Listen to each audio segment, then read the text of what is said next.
우리가 지금 한 2주 정도에 걸쳐서 고린도전서 10장을 쭉 나누고 있는데요. 10장 초반부에 이렇게 시작을 해요. 이스라엘 백성들이 구름과 바다에서 세례를 받고, 그렇죠? 홍해 바다를 걷는 것을 세례 받는 것으로 비유를 해요. 그러면서 읽는 독자들로 하여금, 읽는 독자들은 대부분 다 세례 받았어요. 다 세례를 받았기 때문에 예수님을 사람들 앞에 믿는다고 고백을 했고 의식도 행했기 때문에 다 자기는 천국 갈 줄 알고 있어요. 바울이 설명하는 거예요. 이스라엘 백성들 세례 받았어. 그런데 이스라엘 백성들 우상 숭배하다가 음행하다가 하나님께 원망하다가 죽었습니다. 이렇게 설명하는 거예요. 이 메시지가 그 당시 예수님을 이미 믿었던 그 초창기에 있었던 사람들에게 어떤 말로 들리겠어요? 아니, 나 세례받고 예수 믿고 교회 와서 집사 되고 장로 되고 목사 되고 권사 되고, 권사는 없었어요. 제가 권사는 원래 없었다고 얘기했죠. 권사라는 말은 없어요. 한국 사회만 있는 거예요. 한국 교회에만 사실 있는 거예요. 근데 아니, 바울 선생님이 우리 보러 지옥 간다고 하네? 그렇게 듣는 거예요. 이미 예수를 믿고 있는 교인들에게. 그러면서 또 바울은 뭐라고 얘기냐면, 이스라엘 백성들이, 제가 늘 강조하죠, 종아리 맞은 게 아니라 하나님이 죽이셨어요. 음행했기 때문에, 우상 숭배했기 때문에, 하나님께 불평했기 때문에 훈계하신 게 아니고 그냥 죽이셨다고요. 그런데 바울이 거기다 대고 뭐라고 그러냐면, 이게 본복이야. 이 본복이란 말이 두 번 나와요. 고린도전서 10장 6절입니다. 이런 일은 우리의 본보기가 되어. 고린도전서 10장 11절입니다. 그들에게 일어난 이런 일은 본보기가 되고. 그러니까 그렇게 하나님이 죽인 사람들, 그렇게 죽임을 당한 사람들은 구약에만 있었던 게 아니고 그건 본보기야. 오늘날 너희들이 예수 믿는다고 하지만 우상 숭배하고 음행하고 하나님을 원망하고 하나님을 대적하면 너희도 죽어. 이렇게 바울이 설명하는 거예요. 우리는 지금 이걸 번역본으로 지금 읽고 있기 때문에 그게 우회적으로 이렇게 와서 그 느낌이 안 오지만, 여러분들이 이 성경을 정말 묵상하면서 글자 한마디 한마디를 따라가면 못 읽는다니까요. 무서워서. 근데 11절에 중요한 말을 해요. 그들에게 일어난 이 일은 본보기가 되고 또한 말세를 만난 우리를 깨우치기 위하여 기록되었느니라. 그래서 지금 이게 무슨 얘기냐면, 바울이 지금 생활하고 있고 살고 있던 그 공간 말고 시대, 공간의 개념이 아니고 그 시대, 바울이 살아가고 있는 그 시대가 말세라고 하는 거예요. 그래서 실제로 바울은 세상적으로 얘기하면 그냥 자기 몸 하나도 제대로 관리 안 한 사람이에요. 왜냐면 내일 죽기를 원했던 사람이에요. 내일 예수님이 오기를 원했던 사람이에요. 그러니까 그의 전 인생의 목표가 복음을 전하고 하나님의 기쁨이 되는 게, 그게 전부였어요. 그래서 건강관리 안 했어요, 바울은. 그래서 바울은 결혼도 안 했어요. 바울은 돈 모으는 데도 관심이 없었어요. 바울은 맛있는 거 먹는 것에도 관심이 없었고, 여행 가는 것도 관심 없었고, 취미 활동도 없었어요. 그냥 죽고 싶었어요. 주님을 위해서. 그리고 정말 죽는 것을 사모했어요, 이분은. 하나님 품에 가고 싶었어요. 본인이 이렇게 해서 복음을 계속 전하다가는 돌에 맞아 죽거나 창에 찔려 죽거나 감옥에 투옥돼서 죽는다는 걸 그는 알고 있었어요. 그는 수많은 사람들을 기도로 고쳤습니다. 예수님처럼. 그러나 그가 가지고 있던 가시는, 그의 질병은 고칠 수가 없었어요. 바울은 입신해서 천국도 보고 온 사람이에요. 하나님으로부터 엄청난 사랑과 은혜와 성령의 충만함과 은사체험과 갖가지 하나님의 은혜를 다 받았는데, 바울은 일반 사람들이 추구하는 그 행복은 관심도 없었어요. 그리고 인간적인 관점에서는 불행한 인생을 살았습니다. 감옥에 갇혔는데 추워서 외투 한 자락이 없어요. 그런 표현까지 나온다고요. 그런데 바울은 자족한다고 합니다. 양면성이죠. 인간적으로 보면 참 딱한 거예요. 근데 바울의 심령 속에는 기쁜 거예요. 평안한 거예요. 그러나 육신은 아픈 거예요. 병에 걸려서도 아프지만 매 맞아서 아픈 거예요. 투옥돼서 아픈 거예요. 굶주려서 아픈 거예요, 여러분. 그러한 모든 노고가 자기 자신을 위한 것이 아니에요. 무슨 바울을 무슨 스님하고 비유해서 설명하는 정신 나간 신학자들도 있는데, 무슨 바울이 해탈해서 열반의 경지에 이르려고 이런 게 아니에요. 그렇게 주장하는 사람들이야말로 정말 제 입이 더러워지기 때문에 말을 멈추고, 정말 하나님의 영광을 위해서 그의 인생을 다 제물로 드린 거예요. 그런데 그 바울이 구약시대에 하나님을 대적하여 우상숭배하고 음행하고 하나님께 원망했던 사람들이 하나님의 진노로 죽임을 받았던 것처럼 오늘 말세지마를 살고 있는 우리에게 그 하나님의 처단, 그게 본보기가 된다는 거예요. 그 사람만 본보기가 된다는 게 아니라, 다시 말하면 오늘날이 아니죠. 바울이 살아가고 있는 그 시대에도 예수님을 믿는다라고 하면서 우상숭배하고 음행하고 그리고 하나님을 원망하면 구약시대에 이스라엘 백성들을 죽였던 하나님이 바울 당시에도 똑같이 죽이신다는 거예요.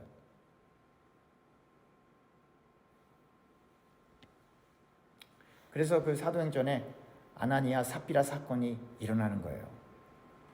그리고 우리가 잘 몰라서 그렇지 성경에 기록되지 않은 많은 사건들이 있었을 거예요.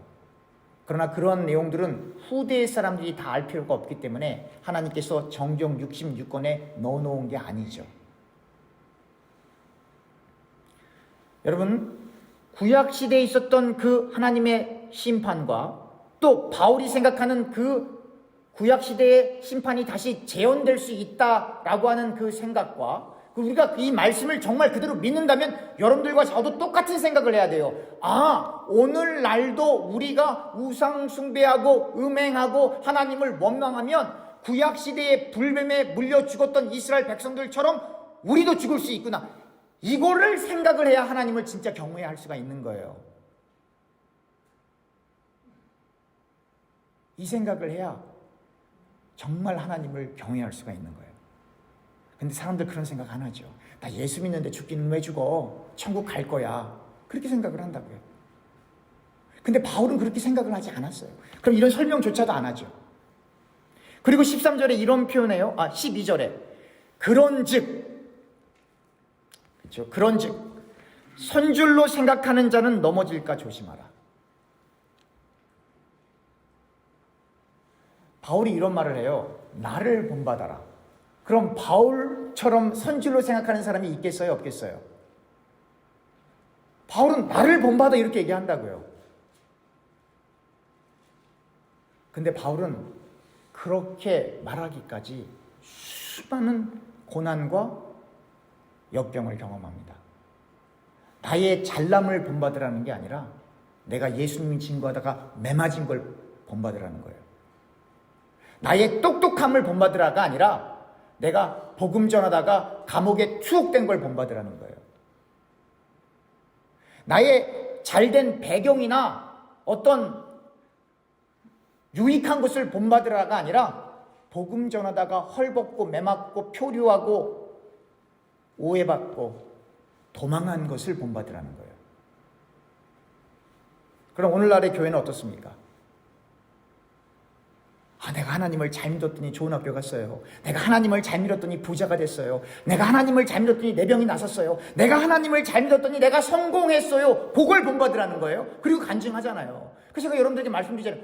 우리 교회에서는 제가 담임 목사하는 동안 절대 그 누구도 간증 못해요. 여기서는 안 시켜요. 내가 성경에는 그런 간증이 없기 때문에, 성경에는 그런 간증이 없기 때문에. 그러면 바울이 나를 본받아라 하고 그리고 일반 사람들이 나를 본받아라 하고는 다른 개념이에요. 그래서 바울이 얘기하는 거예요. 내가 이 정도 신앙생활하면 됐겠지.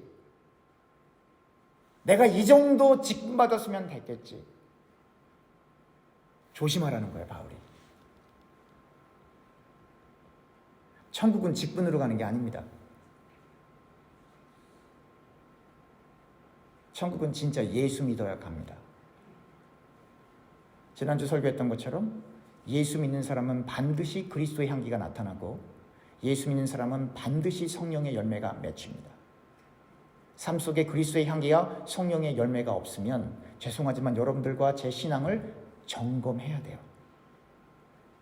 이건 죽느냐 사느냐 문제보다 더 무서운 거예요. 13절에 이렇게 표현합니다. 사람이 감당할 시험 밖에는, 제가 이 시험은 보통 이게 원어로는 원래 파이라스모스예요. 파이라스모스. 이게 보통 번역될 때는 영어 성경에는 temptation, 유혹으로 번역되는데 사실은 시험이란 말도 그 안에 포함되어 있어요. 근데 대부분의 번역본은 영어 성경은 다 유혹으로 번역됐고, 우리 성경 구절 찾습니다. 마태복음 6장 13절입니다.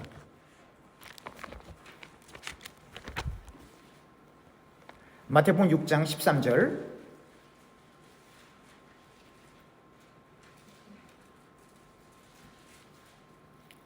마태복음 6장 13절 제가 읽겠습니다. 우리를 시험에 들게 하지 마옵시고 다만 악에서 구하옵소서. 여러분 주기도문 하실 때 우리를 시험에 들게 하지 마옵시고, 이 시험이 똑같은 헬라어 단어의 어원이 같은 단어예요. 같은 말인데 여러분 영어 성경 대부분 다 템테이션으로 번역했어요. 유혹이에요. 자, 그러면 유혹과 시험에 대해서 제가 좀 설명을 해드려야 돼요. 물론 유혹과 시험이란 말이 국어사전적인 의미가 있어요. 그런데 성경에서 죄와 연관하여서 유혹과 시험은 달라요. 먼저 시험은 저 사람이 진짜 예수를 믿는 사람인가 아닌가를 판단하는 기준으로서 하나님께서 인생 가운데 개입하여 시험하시는 경우가 있어요. 근데 유혹은 다릅니다. 시험은 외부적인 것에 의해서 형성되고 있는 과정이라고 한다면 유혹은 내 안에 있는 거예요. 다시 말하면 인간의 육이, 인간의 옛사람이 원하는 거예요. 누군가가 그것을 자극을 해야 되겠지만, 그러나 자극하지 않아도 사람은 본성적으로 유혹에 빠지고 싶어요. 그래서 유혹은 창세기부터 계시록까지 사람이 이긴 예가 없어요. 시험은 이긴 예가 있어요. 그러나 창세기부터 계시록까지 유혹을 이긴 예는 기록되어 있지 않아요. 그 첫 단추가 선악과 얘기부터 시작을 하는 거죠. 왜요? 하나님처럼 높아지고 싶은 마음이 인간 마음속에 있기 때문에, 그 누구에게도 그게 신이라 할지라도 간섭받지 않고 싶은 삶을 살고 싶은 마음이 인간의 본성 속에 있기 때문에. 또 여러분들이 잘 알고 있는 다윗과 밧세바 사건이죠. 인간의 유혹에 해당되는 그 부분을 그 누구도 체면이라고 하는 것 때문에, 사회 질서라고 하는 것 때문에, 법적인 요소 때문에 참고 있는 것이지. 여러분 전쟁 나서 우크라이나 보세요. 어떤 사태가 벌어집니까? 입에 담을 수도 없잖아요. 그러니까 이 유혹이라고 하는 건 인간 안에 고유하게 있는 것에서부터 누군가가 작동을 하든지 본인이 뭘 봤든지 뭘 읽었든지 해서 본인으로부터 시작을 하는 거예요. 자기 부인은 무엇이냐면 바로 이 유혹과 연결되어서 자신의 원하는 것을 하려고 하는 그 안에 있는 것들을 완전히 뽑아내는 걸 자기 부인이라고 하는 거예요. 그러니까 자기가 하고 싶은 걸 안 하는 정도가 아니라 그걸 뽑아내는 거니까.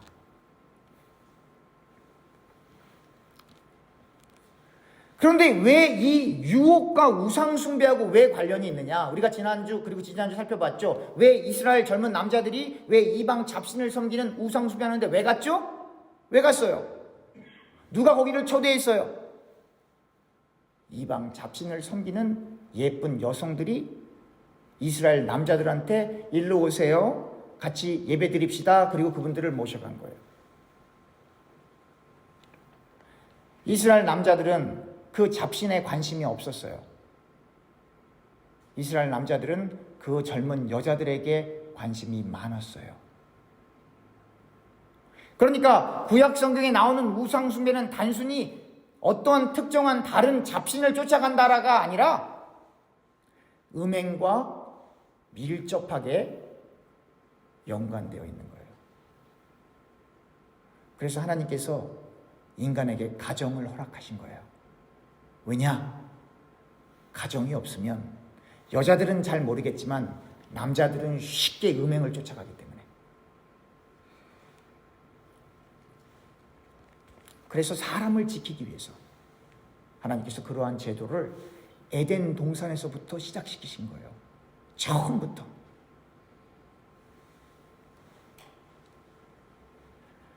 그런데 이 우상숭배는 많은 분들이 그래요. 목사님, 저는 전 보러 안 갑니다. 저도 안 가요. 저는 절대로 소망당 가서 절하지 않습니다. 그런데요, 이 고린도전서를 쓰고 있는 바울이 골로새서도 썼거든요. 근데 그 바울이 우상숭배를 어떻게 정의하냐면 골로새서 3장 5절입니다. 그러므로 땅에 있는 지체를 죽이라. 우리 인간 안에 있는 유혹과 관계되어 있는 자아, 그걸 죽이라는 거예요. 곧 음란과 부정과 사욕과 악한 정욕과 탐심이니. 그러니까 땅에 있는 지체를 죽이라. 이 지체예요. 살아있는 거예요. 그 살아있는 게 땅에 있다라고 하는 건 땅에 속한 거예요. 육신에 속한 거예요. 그 육이, 즉 여러분들과 제 안에 있는 그 육 그 자체가 음란과 부정과 사욕과 악한 정욕과 탐심이니. 여기 우상숭배의 정의가 나와요. 탐심은 우상숭배니라. 참 놀랍죠? 아니, 음행도 아니고 음란도 아니고 악한 정욕도 아니고 부정도 아니고 탐심이 우상숭배요? 왜 그럴까요? 여러분, 부자 되고 싶으면 다 우상숭배하는 겁니까? 아니죠. 어떤 할머님이 시장에서 30년 동안 열심히 야채도 팔고 조그만 이렇게 이런 것도 팔고 그러면서 돈을 거의 안 쓰셨어요. 식사도 하루에 한 번에서 2번 정도만 드시고, 그리고는 묵묵히 그렇게 다 이렇게 저금을 하신 거예요. 그 사람들이 그 할머니한테 욕하죠. 구두쇠라고, 탐심이 많다고, 독하다고, 어떻게 밥도 안 먹고 저렇게 일을 하냐고. 근데 그 할머님이 돌아가실 때 전 재산을 병원에 기부했어요. 가난한 사람들, 돈 없는 사람들 다 고쳐주세요. 이분이 탐심 있는 분이에요? 아니죠. 아니죠.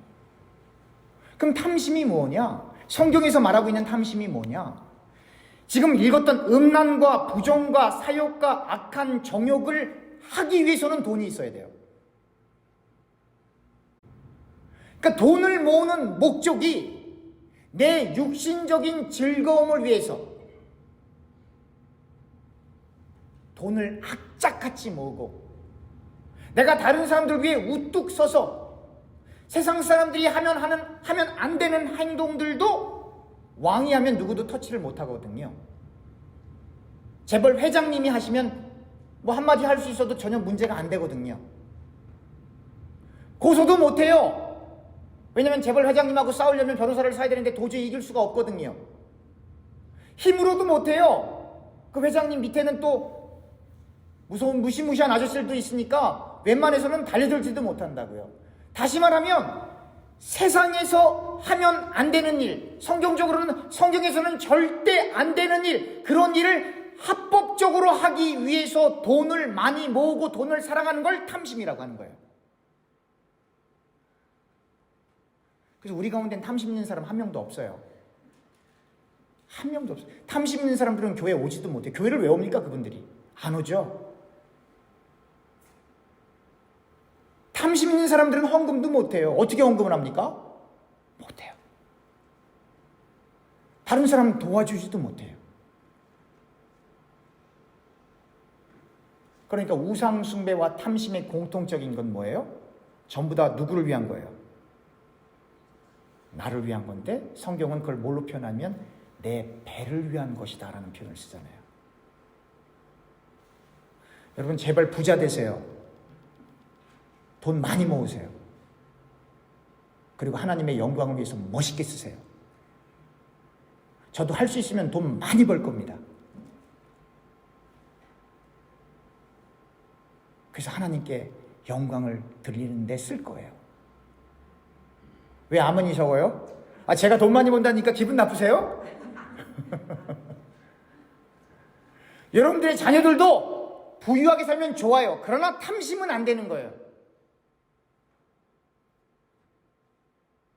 그러나 탐심은 안 되는 거예요. 돈 많이 모으는 거하고 탐심하고는 다른 거예요. 어떤 사장님은 돈이 많아요. 회사를 하나 차려요. 회사를 차려서 자기가 이익을 얻기 위해서 회사를 차리는 게 아니라 거기 일하는 사람들에게 월급을 주기 위해서 회사 차리는 분도 계세요. 본인 안 가져가세요.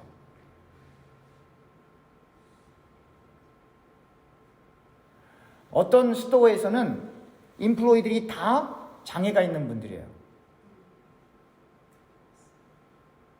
그분들에게 일을 주려고 그 사업을 하는 거예요.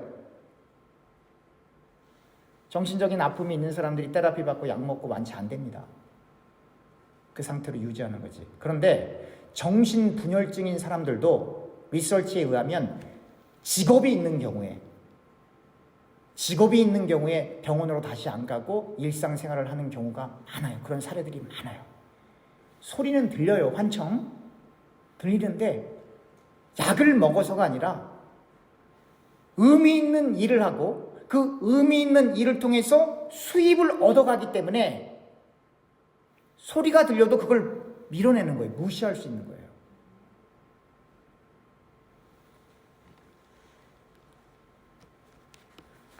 우리가 고아와 과부와 나그네를 위하는 일을 우리 교회가 감당하고 싶다고 우리가 같이 기도도 하고 저도 그런 말씀도 드렸는데 여러분 그런 일을 하려면 돈이 얼마나 있어야 할까요?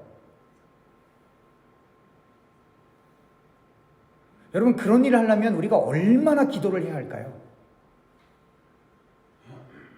우리가 그런 일을 하려면 우리가 얼마나 주님을 사랑해야 할까요? 이렇게 이야기를 하면 이제 목사님 본심이 드러났다. 이거 헌금만 내라 그러는 거 아니냐? 아니에요. 우리 교회는 지금까지도 그래왔지만 헌금 때문에 부담되는 일은 절대로 하지 않습니다. 하나님 뜻이 아니기 때문에. 우리가 하나님의 일을 위해서 거룩한 일을 하는 것도 중요하지만 교회 와서 물질적인 것 때문에 시험 들면 거긴 교회 아닙니다, 여러분. 하나님의 일은 그래서 돈으로 하는 게 아니고 물질로 하는 게 아니고 기도로 하는 거예요. 기도로 하는 거예요.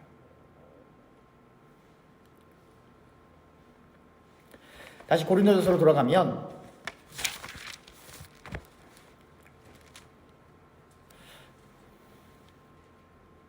시간이 됐기 때문에 21절만 보겠습니다. 너희가 주의 잔과 귀신의 잔을 겸하여 마시지 못하고 주의 식탁과 귀신의 식탁에 겸하여 참여하지 못하리라.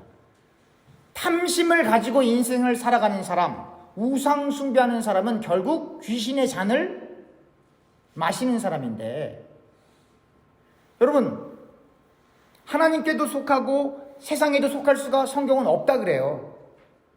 성경은 없다 그래요. 천국 가거나 지옥 가는 거지 연옥은 없어요. 연옥은 없어요. 연옥에 갔는데 아들이 1,000불 헌금하면 조금씩 올라가고 10,000불 헌금하면 3일 있다 올라가고 100,000불 헌금하면 바로 천국에 올라간다. 이러는 개념이 뭐예요? 면죄부잖아요. 실제로 중세시대에 그렇게 했어요. 그래서 초상난 집에 가서 사제들이 돈을 뺏어왔다고요. 실제로.